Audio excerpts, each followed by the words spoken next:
Wakil Presiden nomor urut 3, Bapak Mahfud MD, untuk naik ke atas panggung dan menyampaikan visi, misi, dan program kerja. Pak Mahfud, waktu Bapak 4 menit. Kami akan mulai ketika Bapak mulai berbicara. Silakan.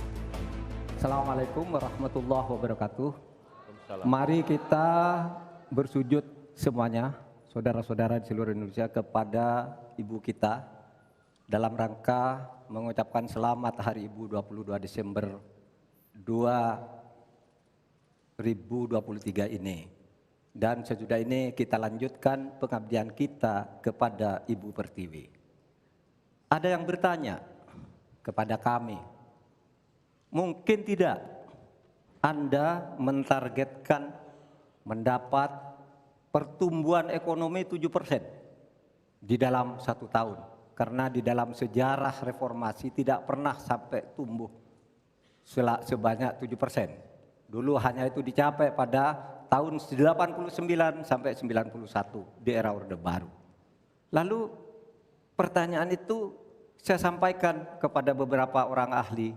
Lalu mereka mengatakan hanya karena kebodohan kita ini tidak bisa menaikkan pertumbuhan ekonomi menjadi 7% karena kita ini kaya raya dengan sumber daya alam dan sumber daya manusia yang hebat.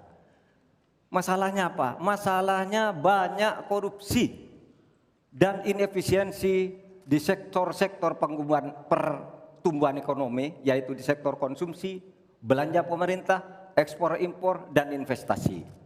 Jadi dengan demikian karena banyak korupsi, dan itu memang betul terjadi. Coba lihat, berdasar hasil SIGI, Transparansi Internasional, korupsi terjadi di lembaga legislatif, eksekutif, dan yudikatif secara besar-besaran. Korupsi juga terjadi di 3 metra alam kita ini. Kita menginjak bumi, ada korupsi di tanah dan pertambangan.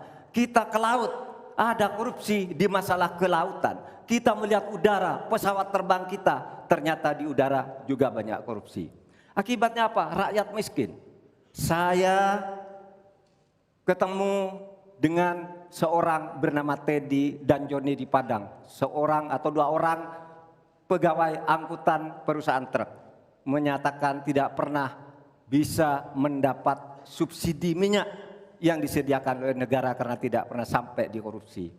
Saya juga ketemu dengan seorang Sri Wulan, anak kecil di Parongpong, Bandung Barat. Dia mengajak saya main layang-layang, katanya, "Bapak, saya ingin terbang seperti layang-layang meraih cita, tapi saya tidak dapat."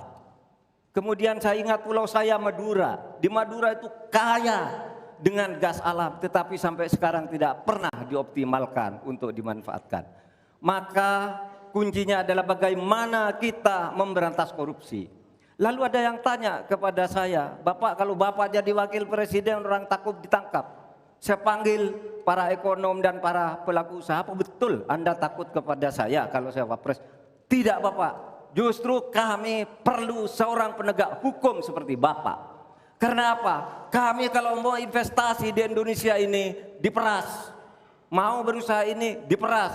Kalau kami bayar padahal diperas, lalu ketahuan kami ditangkap, katanya kami menyuap." Itulah Indonesia ini pada saat ini. Oleh sebab itu, saudara sekalian, kita harus lawan korupsi. Menimbang istilah anak muda, "Hai koruptor, kutabrak kau. Hai wir, mundur kau wir. Nah korupsi, setabrak." Saudara sekalian, ini semua dalam rangka agar terjadi pemerataan seperti ketentuan pasal 3 Undang-Undang Dasar. Di Al-Quran disebut kaila yakuna dolatan bainal yang. Jangan biarkan kekayaan itu hanya beredar di antara orang kaya. Waktu Bapak selesai. habis. Baik, terima kasih Pak Mahfud. Silakan kembali, Pak. Baik.